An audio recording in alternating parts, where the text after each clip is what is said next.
Welcome to chess, ladies and gentlemen. Alright, so I forgot to mention, I did it 2 videos ago, but I changed my chess legend down here to Nigel Short.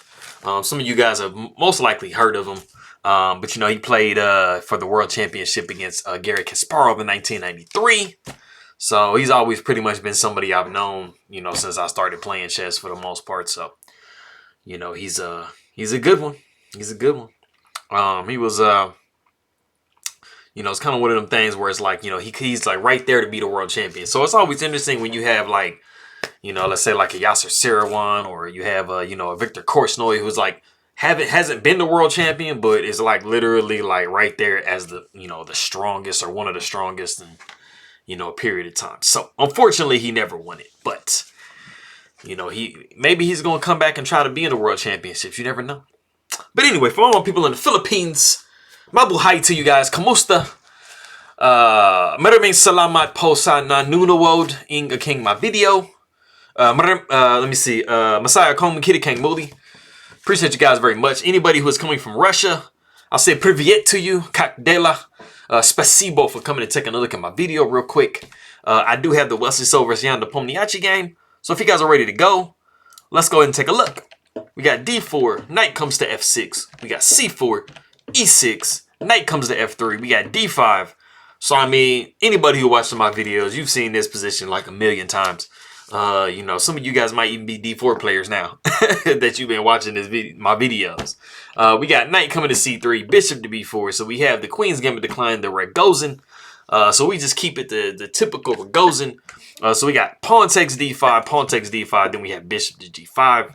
We got H6, bishop comes to H4. We see castles by black. We got E3, bishop comes to F5, knight comes to E5, and we see C5. You guys knew it was coming. You guys knew it was coming. I know y'all were probably sitting there like, man, it's going to be C5. C5 is going to come like real quick. It did. So we got C5, bishop comes to D3, pawn takes D4, pawn takes D4. So it does kind of, you know, both players have isolated D-pawns. You know, which just in general, you know, usually when you have an isolated D-pawn, it's not usually the end of the world because, you know, you can actually get some dynamic play out of isolated D-pawns. But they do have both isolated pawns. So, you know, they're kind of blocking each other. So, you know, it's pretty much around the same for either player.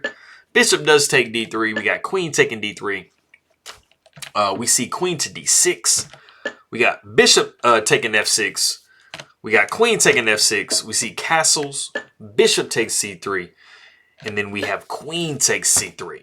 Now, it might be slightly better. The idea is a little bit better as far as taking with the pawn. Because you do possibly have the you know, the perspective of getting a passed pawn. You know, B5 is not possible in this position. So pushing pawn here can possibly, you know, end up in you getting a passed pawn. You know, it's not like it's killer. You do have to worry about your knight kind of sitting here. You know, you can't push, and then, you know, you're going to be pushing here because you know, your knight's going to be dropping. So make sure you secure your knight first. But, you know, you actually do have the possibility of trying to get you a passed pawn here. So it might be something. You never know. But in the game, we do see queen takes C3.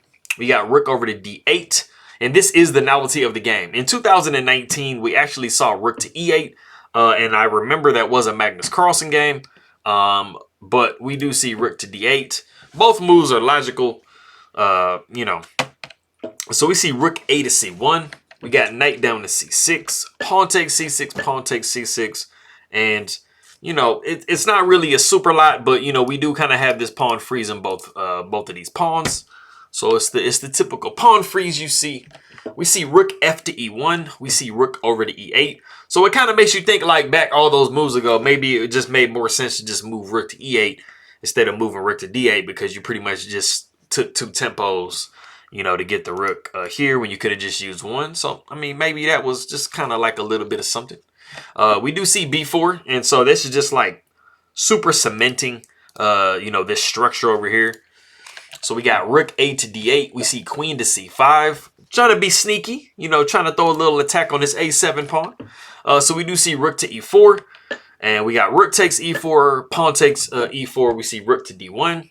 We got queen over to e6. And now we have queen takes a7. So Wesley has, you know, managed to snap off a pawn from black. But, you know, black has some dynamic possibilities with the move e3. You know, you pretty much are forced to take here because you do not want to allow this pawn to push down to e2. So we take on e3. We got queen taking e3 with check. We see king to h1. And then we see rook to e8. And it looks like it's heating up a little bit for black. You know, it kind of does. So we do see h3. You know, you always want to give your king some lift. You never want to get back rank mated. It's not fun. I've been the victim of it many times in my life. And, you know, I'll avoid it in the future if I can help it. So the queen comes to f2, and we do see a4. You know, this is like a super logical move. You know, this pawn literally has nothing stopping it from queening. So, you know, definitely pushing a4. Past pawns must be pushed. We see g5, queen coming to a6.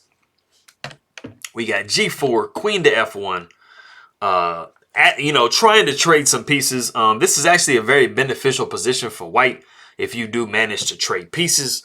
But black is not interested in that. You know, they want to, you know, keep possibilities on the board.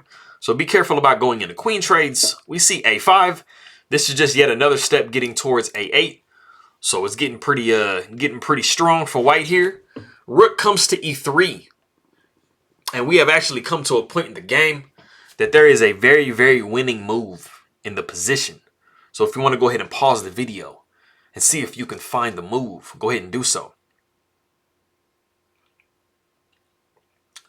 Okay, cool. So, showing you what we actually saw in the game. We saw a6 in the game. Now, unfortunately, a6 is premature. You have to take care of your structure on the king side first before you push this pawn. The pawns are very like nice right there. They're actually doing okay. So you don't have to actually push the pawn yet. So what you really need to play in the position to give you a nice advantage is pawn takes g4. You know, you have to, you know, like I said, you have to maintain, not maintain, you have to, you know, take care of your structure over here before you do that, because after a6, we did see pawn takes h3, pawn takes h3, and then queen to h3 with check now allows the queen trade to occur. And so you have to take on h3, and then the rook takes on h3. You have king to g2, and then unfortunately now you have rook to a3, and there's not a way for you to stop. You know, basically this pawn is going to get gobbled up. So going back to what we saw after rook to e3, pawn taking g4, and then queen taking g4, and then now you go a6, because after rook to a3, you have rook to d3. And then you do not have the ability to take on a6 with the rook because you're going to be moving king to h2. And you guys can see what's coming. This rook is going to be swinging over here to g3. And if you try to move out of the way, so let's say, for example, you check, this is going to be completely lost because now you have attacked the queen and you've also attacked this rook. So, you know, as you guys can see, taking on a6 is very dangerous. But as you guys can see, there are a lot more dynamic possibilities with taking on g4 than seeing what we had in the game. So like I said, after rook to a3, you know, you're going to try to put some counterattacks in there, but you do see rook taking a6. You see d6, rook to a8, c1, king coming to f8, rook taking on c6. We see king to e8, king to f3. We see king to d7, rook to c7 with check, king takes d6, rook takes f7, rook to b8, rook to f6 with check, king down to d5, rook takes h6, rook takes b4, and I will show you the rest of the moves. But I mean, for those of you out there that have ever really taken a look at end games, you know, you guys can see that this is a completely drawn position. There is no way for either side to actually force a win. They're just going to pretty much just be moving around forever. So we see rook to h5 with check, king comes down to c4. We see rook to h4 with check, king comes to b3. We see rook takes b4 with check, and then king takes b4. And, you know, you can do a king dance. You know, you can just be like, you know, hey, I'm going to just, you know, dance with the kings. Like, we're going to be like, cha-cha-cha, la-la-la, you know, like just, you know, playing around with the kings. That's pretty much all you can do. But it was back like I showed you, in this position that the players reluctantly agreed to a draw. But that is that game. So that is from round 4 from today. So they play some more games, I believe, tomorrow. So I'll be getting back on tomorrow. But for all of my people in the Philippines, let me get these good mornings. I think I'm doing better. I think maybe tomorrow or the next day is going to be when I'm going to pretty much have them all the way done. But let's see what I got. So maayong buntag, mayad na agahan, nainbag na bigat, masentos ya kabason, marhe na aga, buenos dias, maayong aga, mapia na uma, kapian kapu no dios, mayap a abak,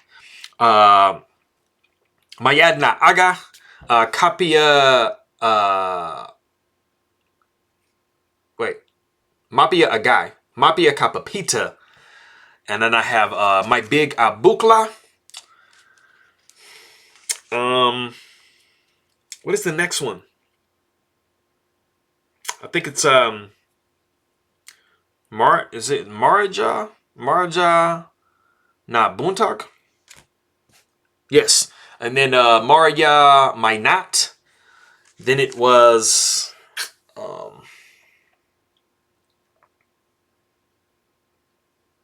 is it Malpay na Aga, and then it was Kasanyangan CLUB. So like I pretty much have all of them. I just have like that sticky point right there that you saw. But I appreciate everybody very much for coming by, and I'll see y'all next time.